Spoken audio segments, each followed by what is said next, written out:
Welcome back again, Forging Friends. We are here with the third deck from the Worlds Collide box opening. Let's crack this one open and see what we got today.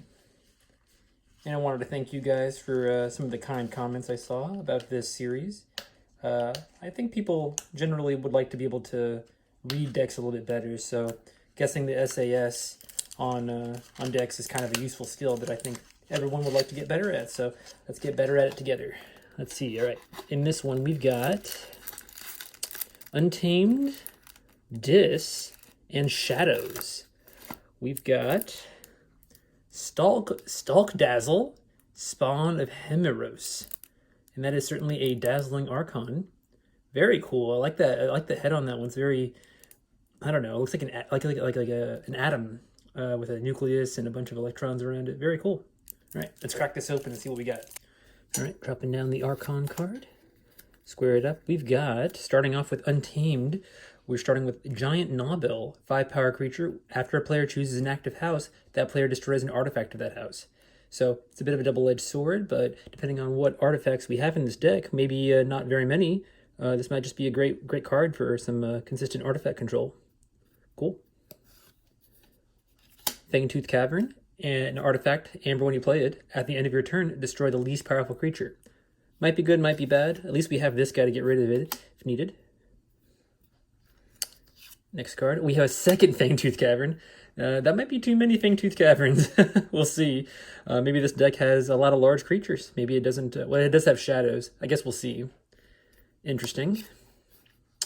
We've got Camouflage, an upgrade with an Amber Pip. Creatures not on a flank cannot fight this creature. Okay, good protection. See if we have anything that we can put that on. The Fittest, an action card with an Amber Pip.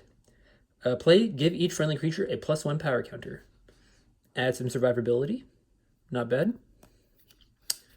We have Song of the Wild, and I just saw we had 2 of them. Great card for getting some extra amber. Hopefully we see some more untamed creatures. You know, having a lot of creatures and be able to reap for 2 with each creature is really powerful. So let's see some more untamed guys. There we go. Molfin, a 3-power creature with Hazardous 3. After amber is stolen from you, deal 1 damage to each enemy creature for each amber stolen. Nice steal deterrence.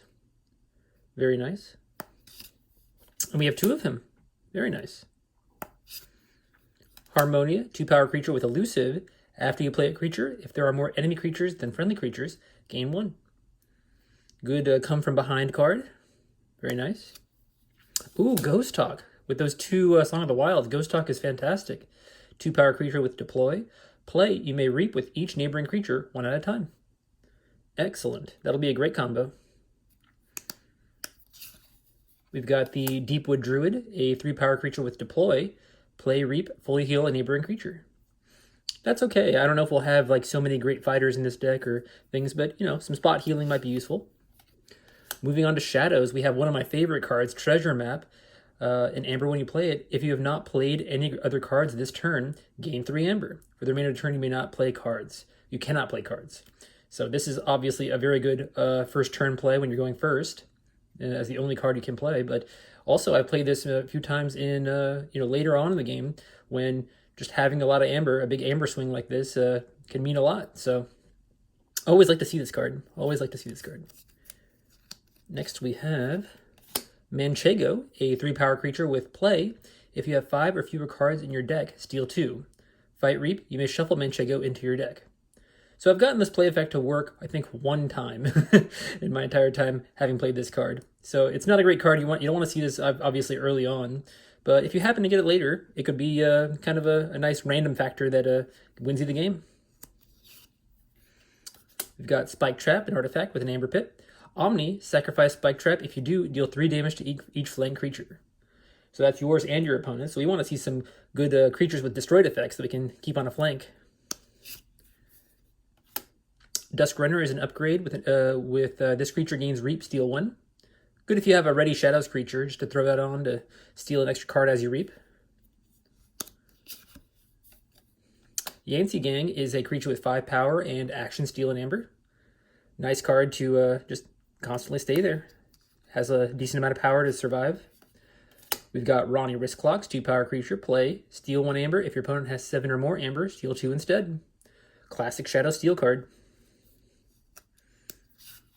We've got Mug, a action card with 1 amber. An amber when you play it. Move 1 amber from a creature to your pool and deal 2 damage to that creature. Some nice anti-capture. Javinda, 2 power creature with elusive. Reap, deal 1 damage to a creature. If this damage destroys that creature, steal an amber. So if we have like a bad penny or a rad penny or something like that to destroy on our own, that'd be nice, but we'll see. Good for some spot damage on your opponent. Inky Gloom, play, your opponent cannot use creatures to reap on their next turn. This could be situationally good. I mean, your opponent usually wants to reap, so if you can stall them for a turn, might be good. Hit and Run, play, deal 2 damage to a creature, return a friendly creature to your hand. Great with that Ronnie. Play the Ronnie, play this, and then put the Ronnie back in your hand to play again. And some other play effects we might have. Oh, there's a bad penny. So we could use that Javinda with a bad penny to kind of get some consistent amber, maybe. 1 power creature, destroyed, return bad penny to your hand. So if we have cards that require destruction, maybe in this here, we could definitely target bad penny with that. Well, we got Avinda too. Reap, deal 1 damage to a creature. If this damage destroys that creature, your opponent discards a random card from their hand. Wow, so we could play bad penny when we have Avinda and Javinda out, and just constantly be able to get an extra amber and destroy a card from their hand. That could be really good. That could be really disruptive. Okay, speaking of disruptive, we're moving on to this. We have the Dinosaur's Bane action card with an amber pip. Play, destroy a dinosaur creature. Fantastic against Saurians, obviously. We have Snag, a 5 power creature with fight. Your opponent must choose the house of the creature Snag fights as their active house on their next turn.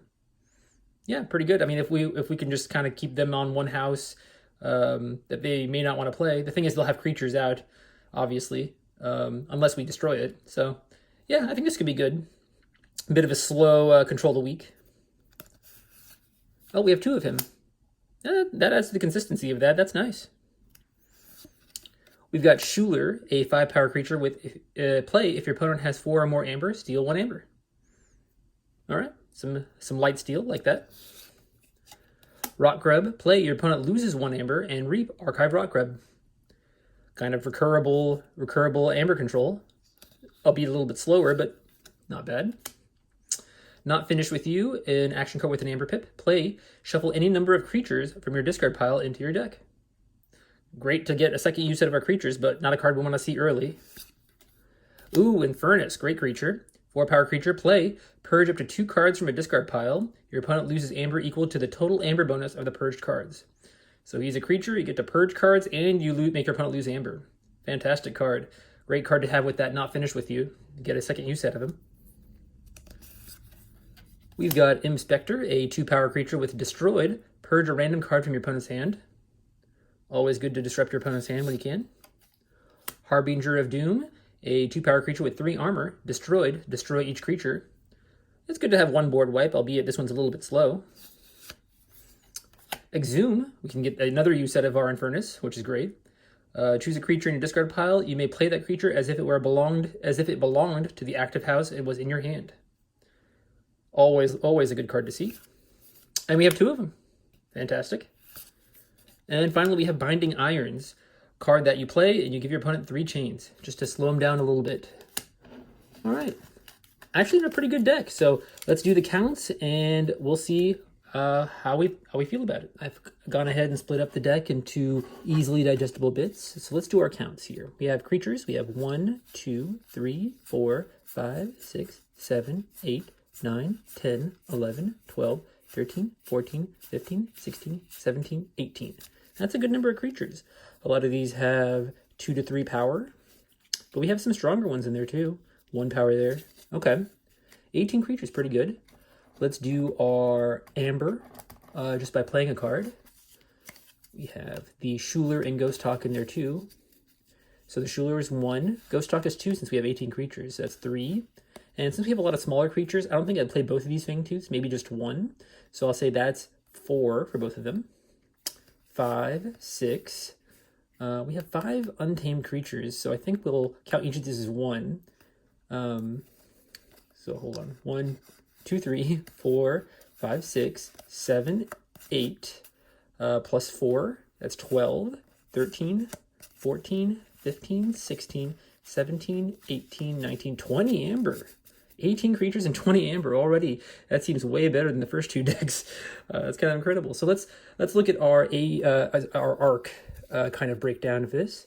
Amber control. So we have one card in here that does some amber control. 2 cards. 3 cards. Okay. And then in the creatures, do we have anything in particular? 3 cards. 4. I don't think this is going to count because this is very inconsistent. So say 4. Not very consistent. So 4, 5, 6. Okay, so 6 cards. Depending on how much amber, since a lot of those amber control cards were one-offs, what we might need to do is with that Infernus, we could potentially get 4 uses out of that Infernus in this deck. Because we have 2 Exhumes and are not finished with you. So we could use the Infernus once, Exhume it twice, and then not finish with you to put it back in our deck for a 4th use.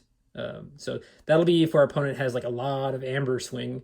We can save these. So we want to see these later on in that case and see the Infernus kind of mid-game or early game even, and try to get that in the discard pile. So that's good to know. We can actually fight with our Infernus and use that to destroy some creatures, get it in a discard pile, and play it again later if we need more amber control. So with that, we could potentially say that this is, I don't know if the SAS score takes that into account, but I would say there's some synergy with Exhume, Not Finished With You, and Infernus. So then let's look at, 18 creatures and 20 amber kind of informs our expected amber. We've looked at amber control already, so that could be anywhere from 6 to, +3, so 9 cards, since we can get 4 uses out of that Infernus. So looking at artifact control, we absolutely have that giant Naubil, but I think that's our only artifact control in this whole deck. So that's one bad thing. We only have that one artifact control card in this entire deck, but that may or may not be a bad thing depending on how important the artifacts are in our opponent's deck. So we'll keep that in mind. That'll definitely take away some score. These are also extra cards that I didn't have a category for, just kind of, additional like wild cards. Looking at the creature control, this deck has a bit of that though too. It has the Harbinger of Doom here at the end. Good board wipe. We have, let's see, in here, a lot of this is steel. This is just straight up disruption. So not really much creature control as far as creatures go in there. So this is our main creature control. It'll hurt us more than our opponents since we have a lot of small creatures. So you can count that as like either 19 or 20 amber. I don't know if we even play one of these. That's kind of a toss-up depending on the situation. Very situational. Do we have any? So this is another creature control. So we have 2 creature control cards. 3, but that's very specific, so I might not count that. We'll say 2.5. 2.5 creature control cards. We'll say this is a 3, so 3.5. All right, so 18 creatures, 19 or 20 amber, 6 to 9 amber control, and we have, what is that? A few creature control cards. I'll have the numbers posted up here. And then there's not really much in terms of efficiency, nothing that lets us draw. Stuff that kind of hinders our opponent's efficiency with the Binding Irons. So that's a thing. But other than that, not really much else that'll kind of speed up our deck, I don't think. Nothing that lets us play off house, I don't believe. We do have some recursion, though, obviously, with the Not Finished With You and the Exhumes. So that'll help us play that Infernus again multiple times. Or whatever else we need if our opponent doesn't have a lot of amber generation. As far as disruption goes, I think Fangtooth Cavern's pretty disruptive for a lot of decks.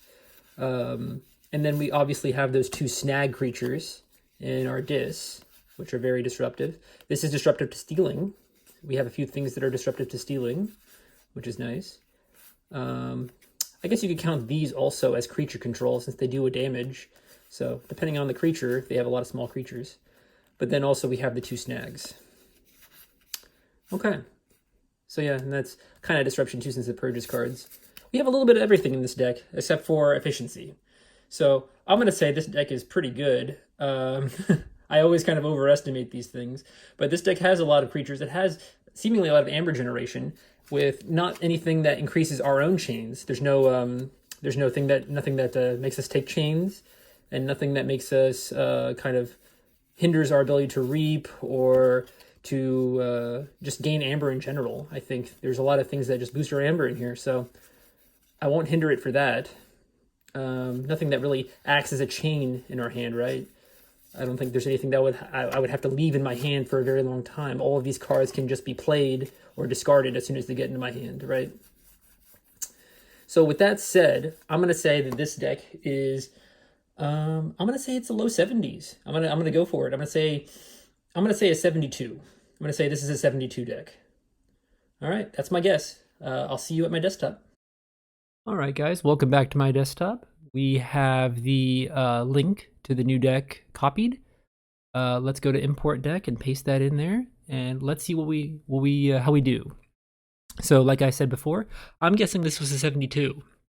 And I would like to note, when I scanned the deck in, I noticed that the Schuler in that deck was actually a legacy. I forgot that Schuler wasn't actually in Worlds Collide, so that's pretty cool. But like I said, I think this is going to be a 72. It had a lot of synergy, and I don't think there's much holding it back, but it just didn't have quite that magic factor that would have gotten it to a higher score, in my opinion, just looking at it. So I guess 72. Make your guesses now. Let's see what we got. 68. So I wasn't that far off, actually. It was a pretty high 60s, this deck, with 11 Amber Control. The things that we said would be Amber Control were Amber Control. The Infernus, the Ronnie, Rotgrub, Schuler, Manchego. That counts Manchego as Amber Control, even though it's not super consistent. That's why it's kind of a 0.78 lower. It rates Yancy Gang almost the same as Manchego, even lower. I guess that's just because you can always put Manchego back in your deck, but I don't know if I agree with that, because Yancy Gang, you put it on the board, and if they don't destroy it in one turn, then it's going to be stealing something, unless you don't want to call Shadows again. So I don't know if I agree with them rating those similarly, but that's the way it is. Dusk Runner is there, and Javinda is there. Okay, so that's the Amber Control section. For Expected Amber, it's very high, like I thought. Treasure Map and Ronnie are both 2, and then we have 2 Song of the Wilds, which is great. And nothing's taking away, like I thought. There's nothing taking away from our Expected Amber, which is fantastic. That's great. So then in Artifact Control, we just have the Giant Gnawbill, which is kind of making this very low. And then Creature Control, Fangtooth, it counts both of those, even though we have a very small number of creatures. And the Harbinger, of course, Spike Trap, Hit and Run, Mug, they do a little bit of damage. Inky Gloom is also creature control. I guess it does control the creatures, prevents them from reaping. Molfin, but that's assuming, of course, that our opponent has stealing in their deck. If they're not playing Shadows or have no stealing, then Molfin isn't great. That's why it's rated so low, probably. Dinosaur's Bane is very situational, Avinda and Javinda. So even the cards that are situational, this takes into account, which is nice. But I don't, for one thing, I don't agree with Manchego and Yancy Gang being kind of rated similarly. It's got negative speed here because of Bad Penny. Oh, that's true. Bad Penny is kind of a subtle chain, if you will, in our hand. If our opponent kind of focuses her down every turn, then she'll be in our hand. So Bad Penny, even though she has some synergy in this deck with that Avinda and Javinda, she can also be a hindrance depending on how things go. Okay, we'll keep that in mind. And as far as board control goes, we have, this is effective power. We have Harbinger of Doom subtracting 10 because of its board control potential, or its board wiping potential. And Spike Trap is also hurting us a little bit there. Okay. But we have a lot of creatures, 19 creatures. We have quite a bit of bonus Amber icons. So overall, yeah, I was pretty close. A 74 is what I guessed, and this is a 68. The synergies and anti-synergies. So we have cards that replay creatures, which, we talked about that being a great synergy with that Infernus. Fantastic. And we also have things that can, we have 2 Exhumes to replay our Ronnie if needed. So if our opponent goes way above, they go up to 7 or more Amber, we could also play the Ronnie to steal Amber, probably a late game play.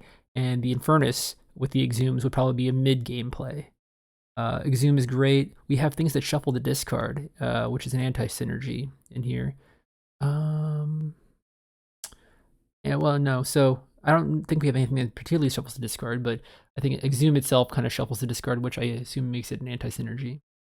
Fangtooth Cavern, like we talked about, is going to make that very anti-synergistic.